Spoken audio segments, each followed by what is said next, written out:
College जीवनामध्ये अशाच प्रकारची जांबुवंतरावांची भाषणं आम्ही ऐकत असतो. त्यांचं वय 85 असं सांगितल्यामुळे कळतं, पण डोळे मिटून भाषण ऐकलं तर तेच ऐकतो आहे असं वाटतं. असे आमचे आदरणीय श्री जांबुवंतराव धोटे, मंचस्थ या प्रतिष्ठानचे सर्व मान्यवर,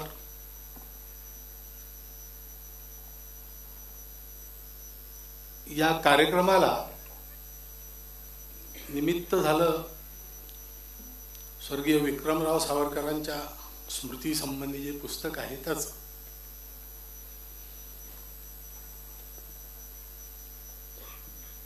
त्यांना सुद्धा आम्ही दुरूनच पाहिलंय, भाषणं त्यांची ऐकली आहेत, परंतु सावरकर कुटुंबियांशी संबंध हा जास्त जवळचा आहे. त्या निमित्ताने आणि तारीख ठरवता ठरवता योगायोग असा झाला की हीच तारीख मोकळी होती आणि त्यामुळे स्वातंत्र्यवीर सावरकरांच्या आत्मार्पणाच्या दिवशी स्वातंत्र्यवीर स्मारकात उभं राहायचं भाग्य मला मिळालं.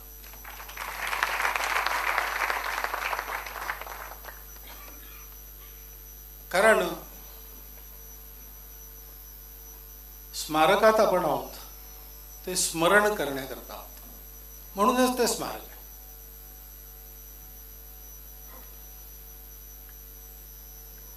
आणि ज्यांच्या स्मारकांमध्ये सगळेच लोक येतात,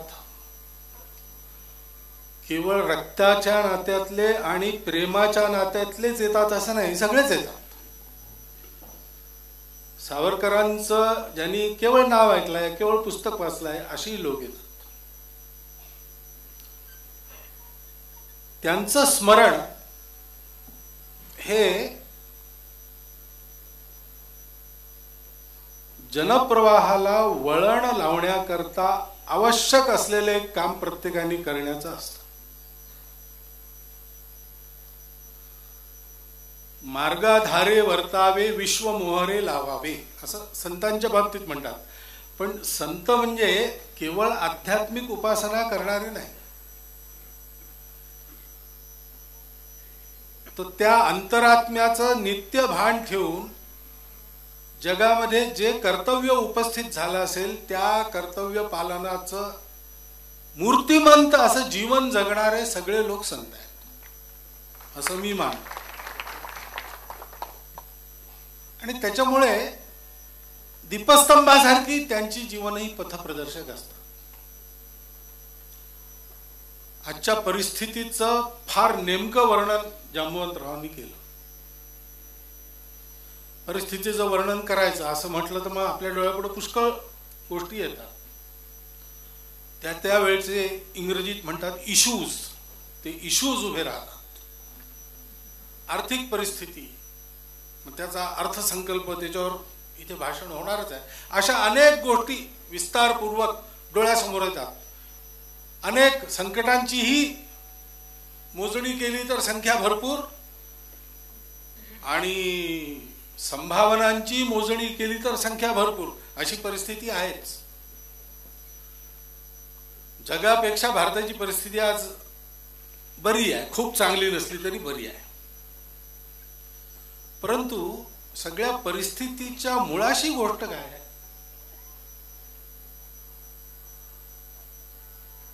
कौरव पांडव हीच गोष्ट खरी. परिस्थिती अनुकूल कोणाची होती हो? परिस्थिती अनुकूल कौरवांची होती. संख्या जास्ती, साधन जास्ती, सर्व दृष्टीने. म्हणून भगवद्गीतेच्या सुरुवातीला आणि दुर्योधन आपल्या सैन्याचं वर्णन करतो. अपर्याप्तम तदस्माकम बलम भीष्माभिरक्षितम. हे आमचं जे बल आहे, भीष्मांनी संरक्षण केलेलं, ते अपर्याप्त म्हणजे त्याला कोणीही आटोपू शकत नाही. पर्याप्त आता बोलता बोलता त्याचा अर्थ अपुरा असं झाला. अपुरा नाही, तो मूळ संस्कृत अर्थ उलटा आहे. बाकीचे अपुरे पडतात ते.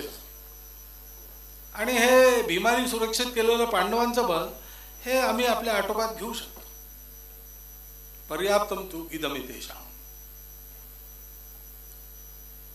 पण मग काय फरक झाला?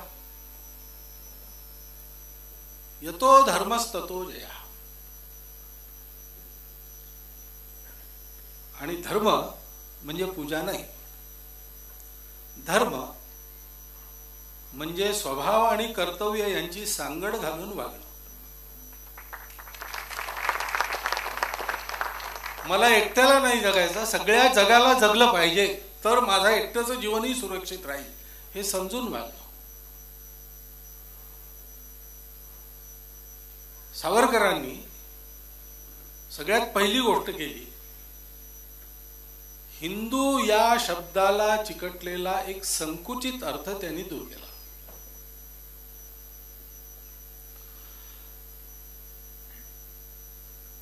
इंग्रजांनी जे भ्रम आमच्या मनात उत्पन्न केले किंवा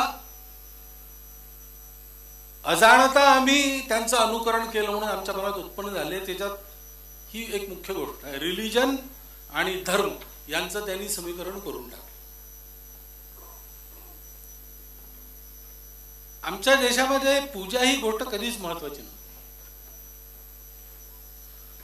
पूजा ही गोष्ट इतकी महत्वाची असते याचा परिचय आम्हाला पहिल्यांदा इस्लामचं आक्रमण झालं तेव्हा झाला, की ज्याची पूजा थोडी जरी वेगळी असेल तरी तो दुय्यम. आणि आमची पूजा त्यांनी घेतली की त्याला सगळं काही मिळेल. हे आम्हाला माहीतच नव्हतं. हे आम्हाला समजत, अजूनही नाही समजत. अजूनही समजत नाही म्हणून आम्ही जगात आज सगळ्यात उदार आहोत. आणि कधी कधी कट्टरपण मांडणाऱ्यांच्या कटामध्ये आम्ही फसतो सुद्धा, कारण आम्हाला हे माहीतच नाही आहे. पूजा इतकी महत्वाची असते आणि म्हणून पूजा कोणाची बदलायची असते हे आमच्या इथे नाहीच आहे. आम्हाला तेव्हा परिचय झाला.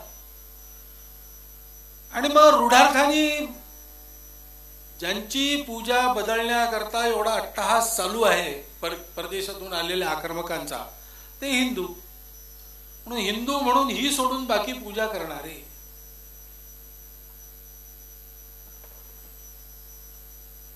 असा तो अर्थ रूढ झाला. पण हिंदू ही आमची ओळख आहे. जे लोक पूजा ही फार महत्वाची मानत नाही, पूजेचं स्वातंत्र्य प्रत्येकाला आपल्या मताप्रमाणे आहे. पूजा कोणाची काही असेल तरी तो एक सदाचार ठेवेल तर तो त्याला श्रेयही मिळेल आणि प्रेयही मिळेल. त्याचा समुत्कर्षही होईल, भौतिक उन्नतीही होईल आणि मरताना त्याला समाधानी राहील. मृत्यूपर्यंत जीवन आहे असा ज्यांचा विश्वास आहे ते म्हणतात त्यांना मुक्ती मिळते नंतर.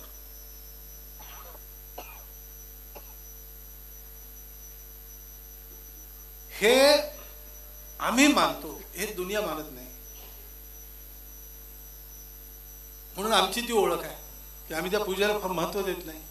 कुणाची पूजा बदलायचा आम्ही पूर्वी कधीच प्रयत्न केला नाही.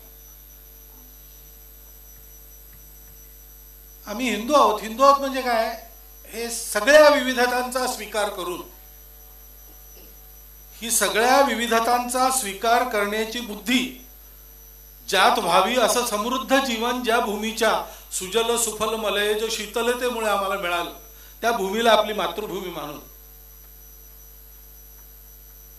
हे असं जीवन जगण्याचा आदर्श सर्व प्रकारचे कष्ट सहन करून ज्यांनी आमच्या जीवनात उपस्थित केला, त्या आमच्या महापुरुष पूर्वजांचा गौरव करत आणि त्या संस्कृतीप्रमाणे वागायचा प्रयत्न करत आम्ही पुढे जात असतो. ती आमची ओळख आहे, ती आमच्या राष्ट्रीयत्वाचं गमक आहे. हे स्पष्टपणाने सावरकरांनी मांडलं. हिंदुत्व हे पुस्तक हिंदू समाज, हिंदू संस्कृती, हिंदू धर्म त्या पुस्तकापासून नाही सुरू झाले, ते अगोदरपासून होते. परंतु देशकाल परिस्थिती सुसंगत त्याची ओळख पुन्हा एकदा समाजाला करून देणं, हे काम त्यांनी केलं. हे आणि असेच विचार त्यांच्यापूर्वी अनेकांनी मांडले होते, पण एका ठिकाणी सुस्पष्ट आणि आजच्या परिस्थितीच्या संदर्भात ज्याच्यातून प्रत्येक हिंदू मनुष्याला त्याच्या आपल्या कर्तव्याचा बोध होईल अशा शब्दात त्यांनी मांडलं. आणि कोणत्या काळात मांडलं? जेव्हा लोक म्हणायचे की मला गाढव म्हणा पण हिंदू म्हणू नका. तर जमवंतराव म्हणाले की खरं बोललं की फार आजकाल चारही बाजूंनी ज्यांना ते खरं सहन होत नाही ते तुटून पडतात. त्या काळात काय असेल? आज आमचा पक्ष घेऊन बोलणारी लोक आहेत, विरोधात जसे बोलतात पक्ष घेऊनही लोक बोलतात, पण त्या काळात कोण होता? त्या काळात कोणी? त्या काळात ही आपली ओळख, ही आपली राष्ट्रीयता हा विचार स्पष्टपणे मांडणारे सावरकर होते. आणि केवळ विचार मांडला नाही, ते जगले. ते जगले, मुख्य हीच गोष्ट आहे. बौद्धिक भ्रम घरात बसून पुस्तकं लिहून सुद्धा बौद्धिक स्तरावर दूर केल्या जाऊ शकतात, परंतु बौद्धिकता व्यावहारिकतेमध्ये आणायची, सगळ्या विपरीततांना सहन करून आणायची आणि जगून दाखवायची, तर परिवर्तन येतं. ते सावरकरांनी केलं. आज जीवन दिसत नाही हो. आजच्या परिस्थितीत मूळ काय आहे? अनेक मतं आहेत, ठीक आहे, असतील. मतं एक असणं ही दुरापास्त गोष्ट आहे. पिंडे पिंडे गतिर्भिन्ना, मुंडे मुंडे मतिर्भिन्ना असं आहे. असं माणसाला बुद्धी स्वातंत्र्य आहे, त्याची मतं वेगवेगळी असू शकतात. काही विषयातलं काही लोकांचं मत चूक असू शकतं, त्यांचंच मत काही दुसऱ्या विषयांमध्ये बरोबर असू शकतं. अपवादाने सगळीच मतं चूक असणारही असू शकतो, सगळीच मतं बरोबर असणारही असू शकतो. परंतु या मतांची परीक्षा झाल्यानंतर जे बरोबर आहे ते स्वीकार करणं. आपलं चुकलं असेल तरी म्हणायचं की माझं चुकलं. अशी एक निरलस प्रामाणिकता, जीवनाची पारदर्शिता ठेवून वागणारा माणूस जर असेल तर कधीही कोणतीही व्यवस्था आजारी पडू शकत नाही. आजार व्यवस्थेचा नसतो, आजार व्यवस्था चालवणाऱ्या माणसांचा असतो.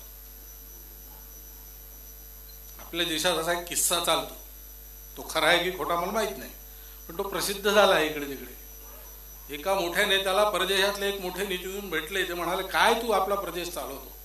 आमच्या देशात पहा, 7 दिवस दे मला चालवायला, माझ्या देशासारखा स्वर्ग करून टाकतो. तर ते नेते म्हणाले, तुम्ही काय विशेष कराल? तुम्हाला 7 दिवस लागतील माझ्या प्रदेशाचा स्वर्ग तुमच्या देशासारखा बनवायला. तुमचा देश 2 दिवस द्या, माझ्या प्रदेशाची कळ आणतो द्या.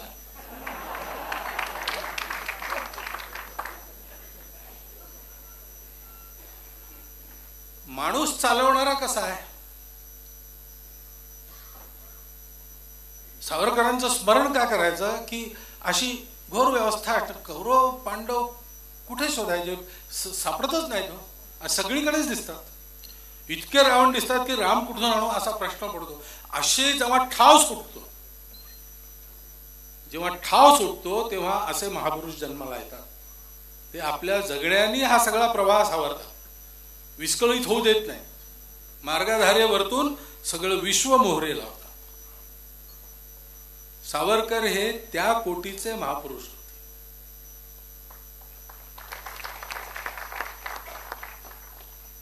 सावरकरांच्या सुद्धा मतप्रदर्शनातून सगळ्या गोष्टींविषयी, कारण समग्र राष्ट्राचा विचार त्यांनी केला.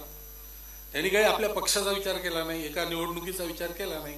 या गोष्टी त्यांच्या लेखी काहीच नव्हत्या.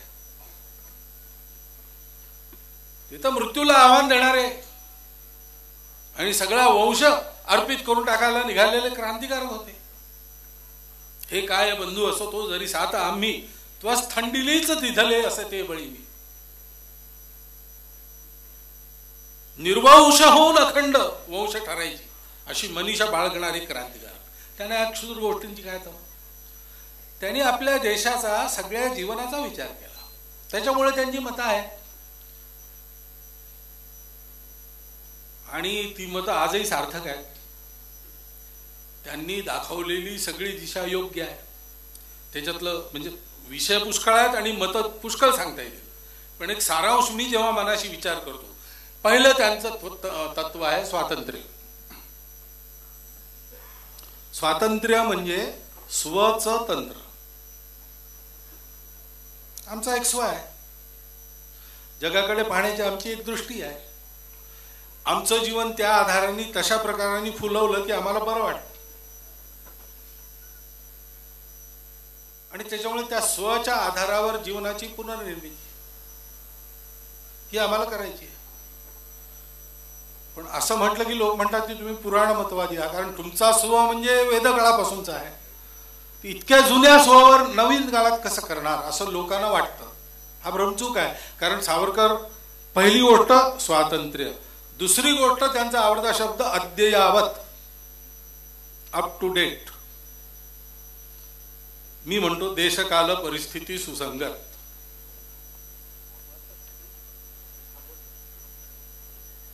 जुन्या सगळ्या गोष्टींची समीक्षा करू आणि जे टाकाऊ असेल ते टाकून देऊ. आणि एखाद वेळेस आमच्या पूर्वजांच्या काही चुका असतील तर त्या चुकाही पुढे चालू नाही ठेवणार, त्या सोडून देऊ. आम्ही त्या परंपरांचा धिक्कार करू आदरपूर्वक, पूर्वजांविषयी आदर. पण ती परंपरा जी रूढी बनून आमचा गळफास बनली आहे तिचा धिक्कार. हा आदरपूर्वक धिक्कार नावाचा वाक्प्रचार हा पहिल्यांदा त्यांच्याकडून आला आधुनिक काळात. ही समस्या होती आणि काही प्रमाणात अजूनही आहे. इंग्रज आले आणि आमचा तेजोभंग करायला त्यांनी आमच्या उणीवा शोधून, उणीवा होत्या त्या नाकारण्यात अर्थाचा जातपातीचा भेद हा होता. त्यांनी लगेच ते सुरू केलं की हे असं तुमचं आहे. तर त्याची जी प्रतिक्रिया झाली आमच्या समाजात पहिल्यांदा ती अशी नाही झाली की हे आमचं आहे तर ठीक आहे आम्ही दुरुस्त करू, तुम्हाला काय करायचं. ती प्रतिक्रिया अशीच नाही नाही हे तुम्ही याचा विरोध करता का, मग हे आमचं आहे तर हेच बरोबर आहे.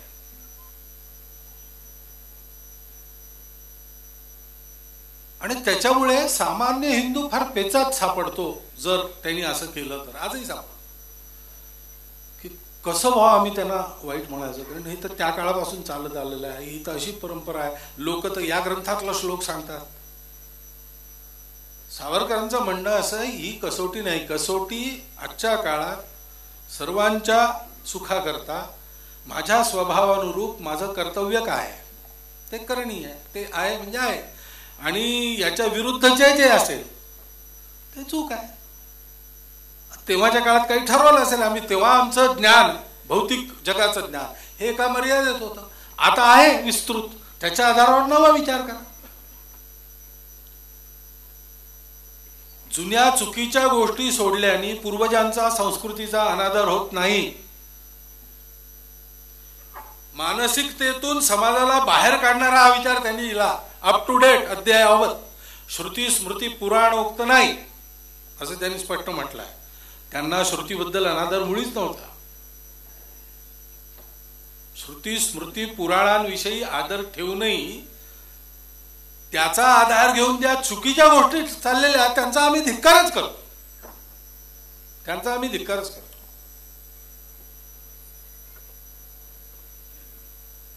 हा दुसरा त्यांचा आवडता शब्द अद्ययावत.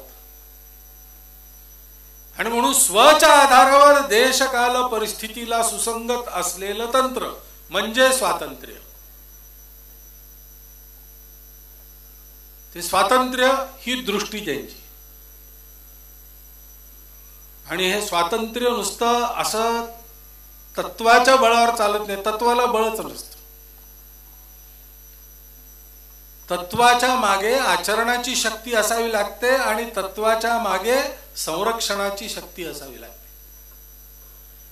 बिना शक्तीने काही होत नाही. म्हणून शक्ती ही दुसरी गोष्ट. मग भारत हा एक सामरिक दृष्टीने सुसज्ज देश पाहिजे. स्वतंत्र भारत असाच पाहिजे. भारताला कोणावरही आक्रमण करायचं नाही. भारताला जगात युद्ध नको आहे, अगदी बरोबर आहे, प्रश्न तो नाही आहे. तुम्हाला ज्या जगात राहायचं आहे त्या जगाला काय पाहिजे? जोपर्यंत सगळ्या जगावर तुमच्या विचारांचा प्रभाव होत नाही, तुमचं उदाहरण पाहून लोक जगात वागत नाही, तोपर्यंत जगात लोक कसे वागतात त्या अनुरोधाने तुम्हाला तयार राहायला पाहिजे. स्वातंत्र्य मिळाल्यानंतर आम्ही या वेड्या कल्पनात सापडलो की आता काय दुसरं महायुद्धात इतका मोठा फटका जगाला बसलाय की जग काही आता युद्धाच्या भानगडीत पडणार नाही. सेना वगैरे या सगळ्या गोष्टी असंदर्भित आहेत. हळूहळू कमी करायला सुरुवात केली, त्याची फळं आम्ही भोगली. आमच्या पंतप्रधानांनीच म्हटलं की आजपर्यंत आम्ही एका स्वप्नात वावरत होतो, आता आम्ही जमिनीवर आलो. स्वातंत्र्यवीर सावरकरांनी स्वातंत्र्यापूर्वीपासून स्वतंत्र भारताच्या जीवनाची कल्पना करत असताना सामरिक दृष्टीने सुसज्ज स्वसंरक्षणक्षम अशा भारताची कल्पना आणि त्या दृष्टीने तरुणांचं प्रशिक्षण. युद्धामध्ये इंग्रजांच्या सैन्यात जा असा प्रचार त्यांनी का केला? इंग्रज त्यांना आपल्या देशातून जायला हवे होते, ते काही इंग्रजांचे मित्र नव्हते, शत्रूच होते. परंतु हा जो अनुभव आहे सामरिक, हा आज स्वातंत्र्य युद्धाकरता आणि उद्या स्वतंत्र भारताच्या संरक्षणाकरता कामी येईल. नवी पिढी आमची तयार झाली पाहिजे. पारतंत्र्याच्या जोखडाखाली ती तयार होत नव्हती. सावरकरांच्या दूरदर्शित्वाची किती उदाहरणं द्यावी. त्यांचं एकूणच एक सगळं जे दर्शन आहे, शिक्षणाविषयी त्यांचं विचार, आर्थिक दृष्टीने त्यांचे विचार, हे सगळे विचार, आणि भाषा अद्ययावत असली तरी सगळ्यांच्या लक्षात येईल नीट अध्ययन केलं तर की त्याचा उगम आपल्या या सनातन स्वमध्ये आहे. आणि म्हणून असा बळकट देश उभा राहायचा तर त्या बळकट देशाच्या शक्तीचा मूळ उगम हा समाजाच्या एकतेत असतो. सामाजिक समरसता. तुम्ही आम्ही सकल हिंदू बंधू बंधू. सुधारणा त्यांनी मंत्र दिला, म्हण शिवेन, म्हण सोबत भोजन करेन, म्हणजे ही शतकाशतकांची बेडी गळून पडेल. मीमांसा करत बसायला नको, कुणामुळे आलं का नाही आलं, जाईल कसं. वागायला सुरुवात करा. भर आचरणावर आहे.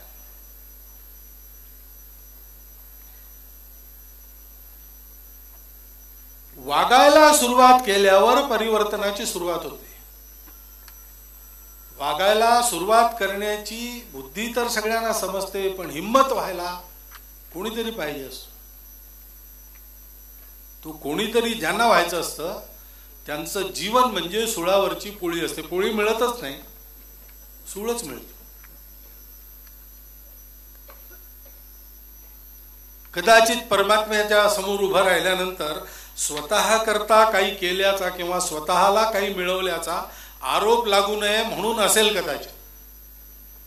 परंतु देशभक्ती प्रारंभ जीवनाचा आत्मयज्ञाने अंत व्हावयाचा, या जीवनाची कल्पनाच अशी आहे. त्यात कुठेही पुष्पमाळा नाही, हार नाही. स्वामी विवेकानंदांनी गुरु गोविंद सिंगांचं उदाहरण दिलं की त्यांच्यासारखे लोक पाहिजेत. जीवनभर त्यांनी आपल्या समाजाकरता खस्ता घालल्या. चारी पुत्र निर्वंश झाला,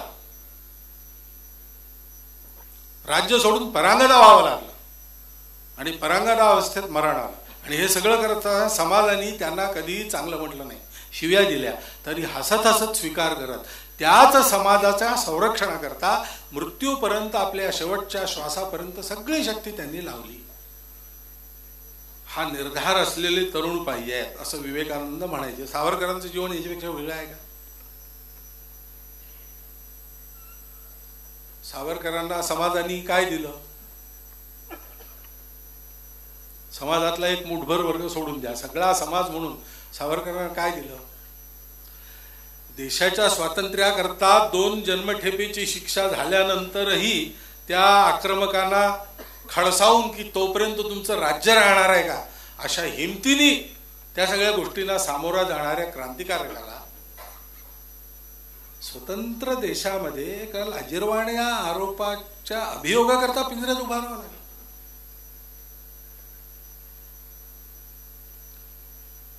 कालांतराने इतक्या वर्षांनी जिथे त्यांनी अक्षरशः त्या यमयातना भोगून मृत्यूवर विजय मिळवला, त्या अंदमान मधला त्यांचा नावाचा फलक काढण्यात आला अपमानजनक रीतीने. काय काय काय दिलं आम्ही त्यांना.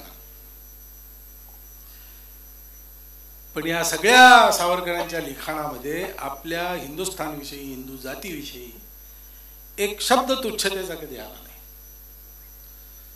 चाबूक मारून जागा करायचं, चाबूक मारले त्यांनी, कधी अधिक्षेप झालेला नाही. कारण प्रेरणा आपलेपणाची होती. हा माझा समाज आहे, हा माझा देश आहे, आणि म्हणून ते तसे जगले. अध्यात्म अध्यात्म म्हणजे काय, वेगळं नसतं. हेच अध्यात्म आहे. माझं अस्तित्व हे या सगळ्या समाजामध्ये व्यापक झालेलं आहे. त्याचं सुख माझं सुख, तो माझा परमेश्वर, त्याच्याकडे मी काही मागणार नाही. तो मला जसा ठेवील त्याच्यात मी सुख मानेन, सेवा त्याची करेल. अशा प्रकारचं एक व्रतस्थ जीवन ज्यांनी जगलं, आजच्या परिस्थितीत मुळात ज्या काही विकृती आहेत किंवा त्रुटी आहेत किंवा दोष आहेत जे काढून टाकायला हवे असते, ते जर करायचं असेल तर आपल्याला सावरकर आपल्या स्मृतीत असलेच पाहिजे. प्रामाणिकपणाने, निस्वार्थ बुद्धीने, तनमन धनपूर्वक केवळ देशाचं हित डोळ्यापुढे ठेवून त्यांनी संपूर्ण जीवन कंठलं. सुखोपभोग मिळायची आशा असताना सुद्धा त्याकरता मुळीच प्रयत्न केले नाही. व्यक्ती म्हणून जे स्वाभिमानाने जगले आणि सगळ्या देशाला स्वाभिमानाच्या जीवनात नेऊन ठेवलं,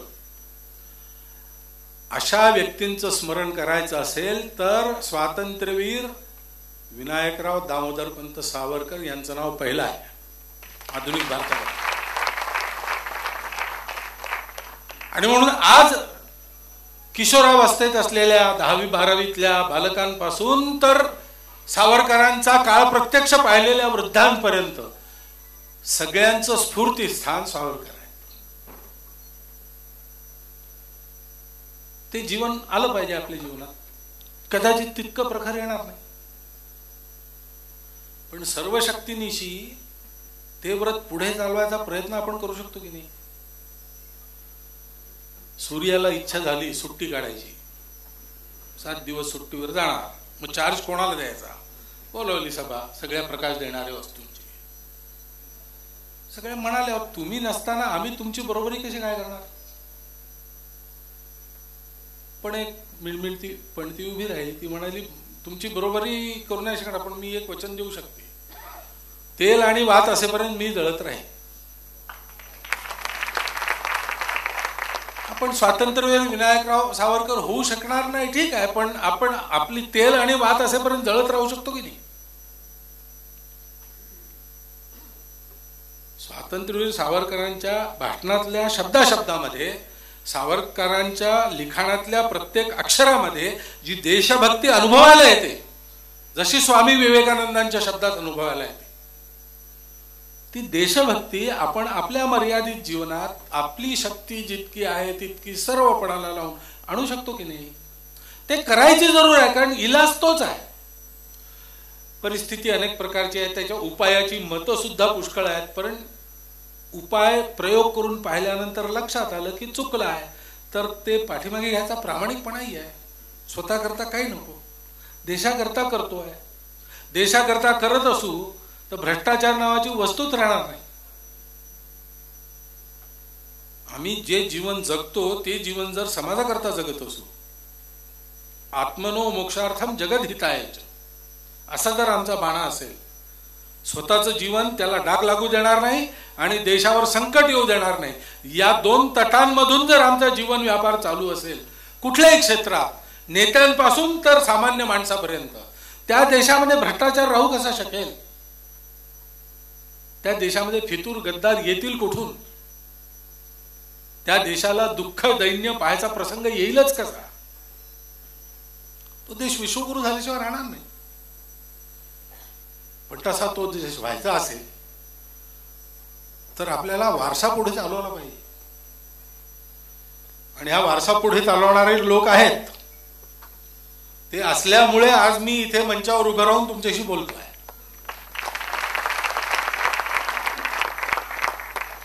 म्हणून सावरकरांची आठवण करायला सावरकरांचं एक स्मारक इथे उपलब्ध आहे. विक्रमराव सावरकरांचं पुस्तक आलं. कोण किती प्रसिद्ध नेता असतो, कोण किती वेळा निवडून होती, त्या नेत्याची ठरवी नाही. म्हणून पुष्कळ वेळा मी असं म्हणतो की सावरकरांनी किती केलं याच्यापेक्षा ते कसे होते हे जास्त महत्त्वाचं आहे. कारण कोण किती करतो त्याला परिस्थिती कारणीभूत असते.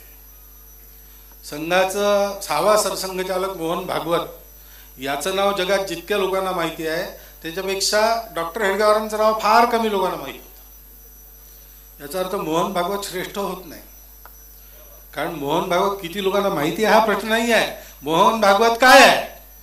डॉक्टर हेडगेवार किती लोकांना माहिती आहेत हा प्रश्न नाही. डॉक्टर हेडगेवार काय आहेत हा प्रश्न आहे.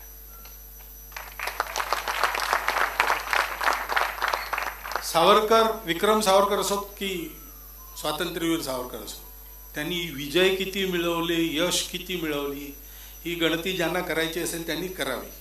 माझ्या दृष्टीने ते महत्वाचं नाही. ते कसे होते महत्वाचं. कारण मनुष्य जसा आहे तसा परिणाम ठेवून जाईल.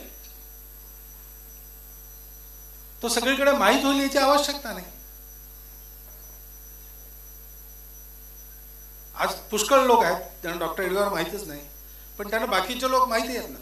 डॉक्टर हेडगेवार झाले म्हणून जे आज आहेत असे पुष्कळ लोक माहिती आहेत. त्यांच्या यशाच्या विजयाची समीक्षा ते करतील, त्याचा शोध घेतील, त्याच्या मुळाशी जातील, तर त्यांना डॉक्टर हेडगेवारांपर्यंत जावंच लागेल. डॉक्टर हेडगेवारांनी संघ किती मोठा केला वगैरे ही महत्वाची गोष्ट नाही आहे. डॉक्टर हेडगेवार स्वतः काय होती ही महत्वाची गोष्ट आहे. ते जे होते त्याचा परिणाम हा होणारच. म्हणून तर अनादि मी अवध्य मी अनंत मी भला मारिल मज जगती असा कवण जन्माला हा आत्मविश्वास कुठे झाला हे त्यांना माहित होतं. सावरकर बलाढ्य इंग्रजी सत्ता आणि मुठभर क्रांतिकारक, सगळी शस्त्रास्त्र हवाई दलापासून त्यांच्यापाशी आणि यांच्यापाशी घरात बनवलेले बॉम्ब आणि देशी पिस्तूल, ही लढाई झाली तर हारूच हे सांगायला की कोणी तज्ञ नको. पण लढाई याची नसतेच. लढाई सत्याची असते. असत्याशी सत्याची लढाई. सत्याच्या पक्षाला फक्त एकच काम करावं लागतं. त्याला दोन्ही पाय घट्ट सत्यावर रोवून जगावं लागतं. संकटांच्या वादळामध्ये डगमगून चालत नाही आणि मोह आकर्षणाच्या भोवऱ्यांकडे उडी मारून चालत नाही. त्याला तो वस्तरेच्या धारेवरचा दुष्कर मार्गच चालत राहावा लागतो. की घेतले व्रत नहे आम्ही अंधते लब्ध प्रकाश इतिहास निसर्ग माने जे दिव्य दाहक म्हणून असावयाची बुद्ध्याची वाण धरिले कधी हे सतीचे. सावरकरांची स्मृती आपल्या समोर एक प्रश्न ठेवून जाते. आपापल्या परीने हे सतीचं वाण तळहातावर घेऊन न उत्ता न मागता 60 उत्तरी सुफळ कहाणी येईपर्यंत चालत राहायची तयारी किती लोकांची आहे. ती तयारी व्हावी याकरता इथे यायचं, याकरता हे स्मरण करायचं, याकरता विक्रम सावरकरांच्या आठवणी प्रकाशित करायच्या आणि त्या वाचायच्या. सावरकरांना जर आपण असं पाहू की सावरकर आणि परिस्थिती यातली परिस्थिती महत्वाची नाही, ती बदलत असते, कधी अनुकूल कधी प्रतिकूल. पण सावरकर हे स्थिर आहे, हे ध्रुव आहे.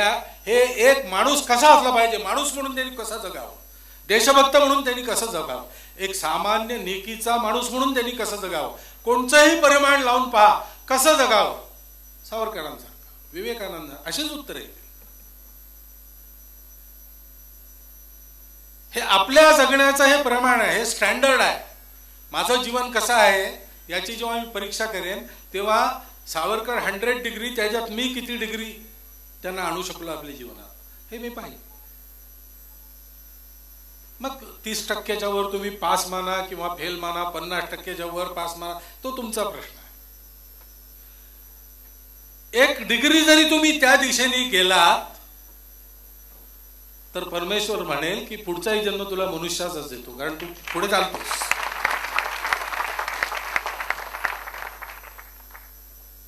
पण एक कणभर जरी त्या दिशेने आपल्याला सावरकर माहिती असून, त्यांचं स्मारक आपल्या देशात असून आपण गेलो नाही, तर मग आपल्यासारखे करंटे आपणच. सगळ्या परिस्थितीचा उपाय इथेच आहे.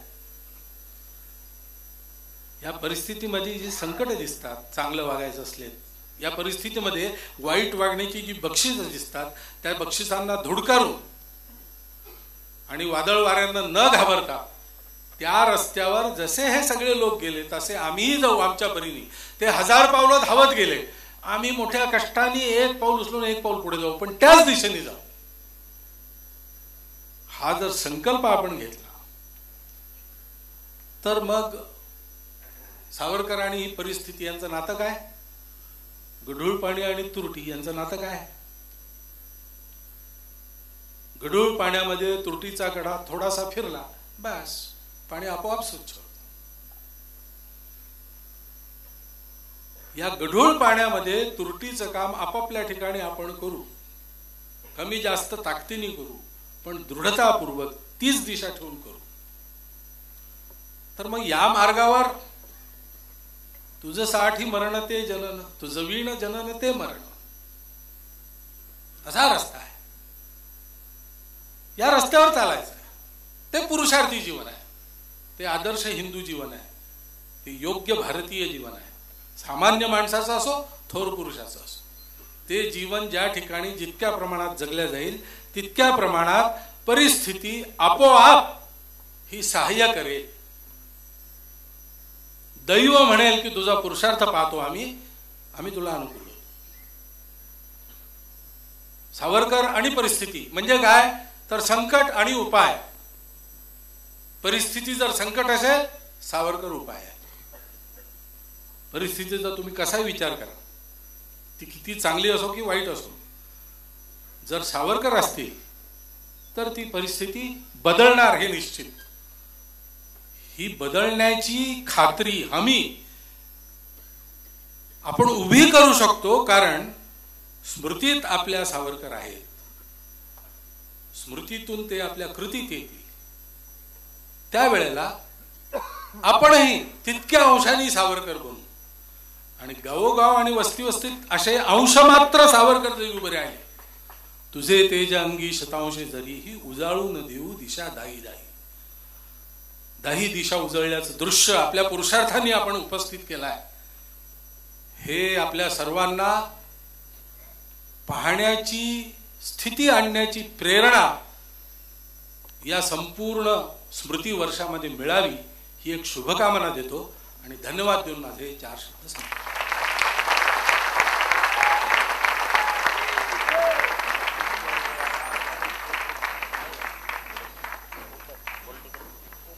घड्याळाचे काटे थांबावेत असं वाटत होतं. देशकाल परिस्थिती सुसंगत अशा सावरकरांच्या विचारांची ओळख मोहनजी भागवत यांनी आपल्याला करून दिली. आपल्या जगण्याने विस्कटलेली घडी सावरणारे सावरकर, आपल्यामधली तेल आणि वात असेपर्यंत या देशासाठी जळत राहा असा संदेश त्यांनी आपल्याला दिला. आणि क्षणभर का होईना डोळ्यासमोर एक सुंदर चित्र निर्माण झालं की आपण सगळेच खरोखरच असे जळत राहिलो तर अतिशय सुंदर असा आपला देश माझ्या डोळ्यासमोर येऊन गेला. आता तपन मडकीकर हे चित्रकला वर्ग इथे चालवतात. त्यांनी विक्रम नारायण सावरकर यांचं एक चित्र काढलेलं आहे. ते स्वामिनी बहिणींना ते भेट देऊ इच्छितात. तपन मडकीकर.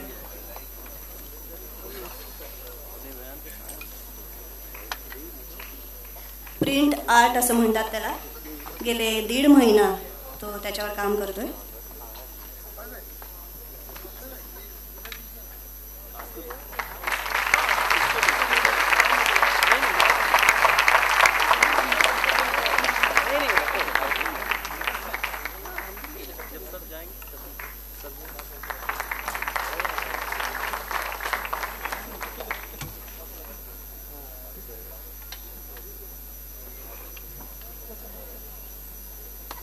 आता स्वातंत्र्यवीर सावरकर राष्ट्रीय स्मारकाचे अध्यक्ष अरुण जोशी यांनी अध्यक्ष समारोप करावा अशी मी त्यांना विनंती करते.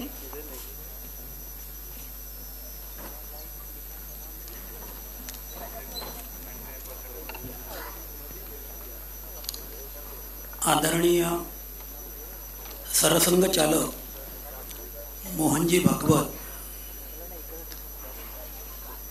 आणि विक्रमराव सावरकरांचे फार जवळचे मित्र विदर्भवीर जामवंतराव धोटे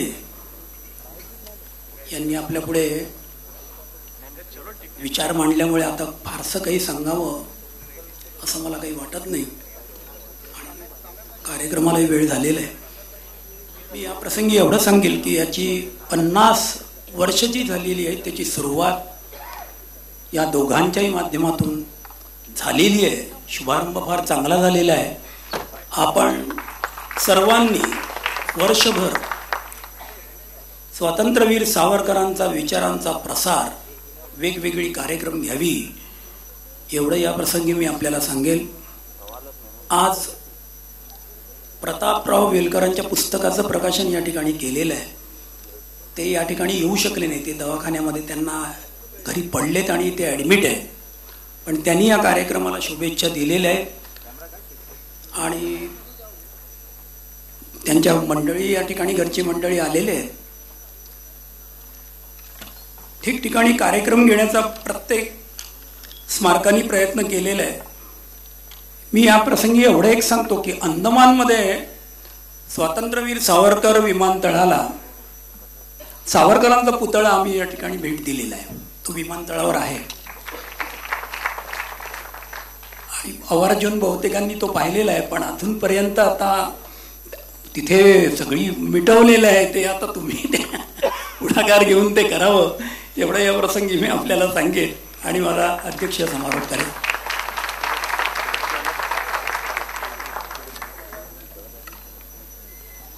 विक्रम नारायण सावरकर एक चैतन्य झरा हे पुस्तक आपण खरेदी करू शकता. त्याचबरोबर स्वातंत्र्यवीर सावरकरांचं सर्व साहित्य खरेदीसाठी उपलब्ध आहे. आपण इथे कोळ वाचताय की भारत तेरे रथ को सेना कौन रोकने वाली है, फिर देर क्यों उठो भाई हम ही हमारे वाली है. हा सावरकरी विचार आपल्याला जिथून घेऊन जायचा आहे. स्वातंत्र्यवीर सावरकरांनी उर्दूमध्ये ज्या गझला लिहिल्या ती हम ही हमारे वाली है ही सीडी सुद्धा विक्रीसाठी उपलब्ध आहे. त्याचाही आपण अवश्य लाभ घ्यावा. हा कार्यक्रम यशस्वी करण्यासाठी अनेकांचे हातभार लागले आहेत. त्या सर्वांचे आज इथे उपस्थित सर्व मान्यवरांचे आणि आपणा सर्वांचे मनपूर्वक आभार. खाली एक रांगोळी काढलेली आहे. त्या व्यक्तींचं त्यांचं नाव मला माहिती नाही. त्यांचेही आभार. आत्ता आपण बौद्धिक खाद्य आपल्याला खूप मिळालेलं आहे. या पुस्तक प्रकाशनाच्या निमित्तानं नागपूरचे प्रमोद घुगरे यांनी आपल्यासाठी पेढा पाठवलेला आहे. त्यामुळे तोंड गोड करून जायचं आहे. त्यांचा सत्कार नागपूरमध्ये केला जाईल. 1 मार्च 2015 या दिवशीच्या कार्यक्रमाची परत एकदा आठवण करून देते. मोदी सरकारच्या नव्या अर्थसंकल्पाचं विश्लेषण 1 मार्च या दिवशी सायंकाळी 7 वाजता याच ठिकाणी डॉक्टर नरेंद्र जाधव करतील आणि आता संपूर्ण वंदे मातरम होईल आणि हा कार्यक्रम संपेल. वंदे मातरम सादर करतील चित्रा मसलेकर.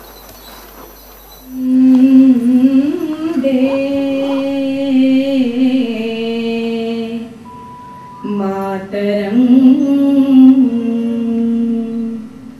सुजलां सुफलां मलयज शीतलां सस्य श्यामलां मातरं वन्दे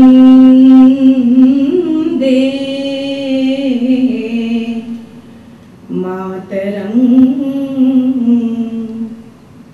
शुभ्रज्योत्स्ना पुलकितयामिनी फुल्लकुसुमित द्रुमदल शोभिनी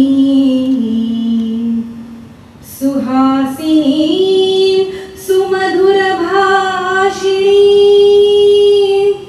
सुखदां वरदां मातरं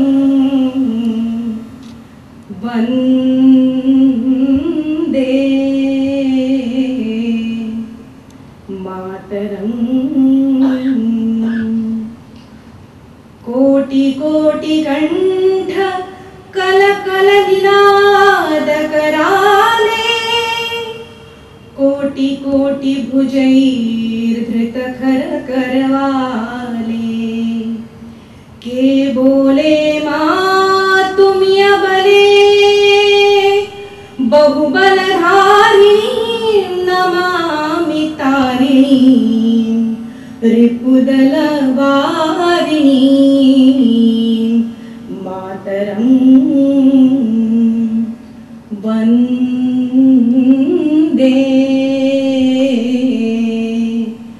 मातरं। तुम्ही विद्या तुम्ही धर्म, तुम्ही हृदय तुम्ही मरण, त्वं हि प्राणा शरीरे, बाहुते तुम्ही मां शक्ति, हृदये तुम्ही मां भक्ति। तुम्हारी प्रतिमा गढ़ी मंदिरे, मंदिरे मातरं वन्दे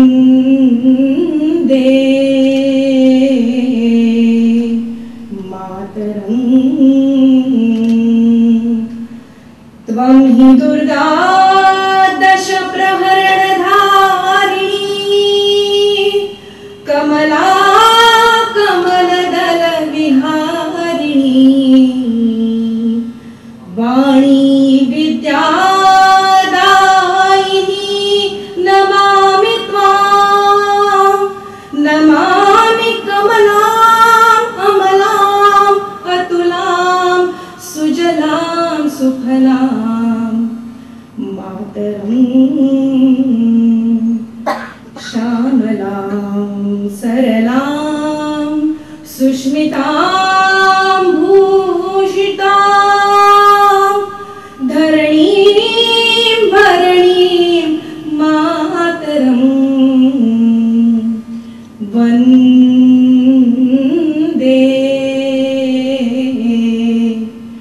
मातरं वन्दे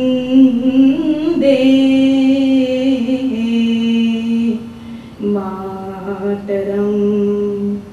भारत माता की जय।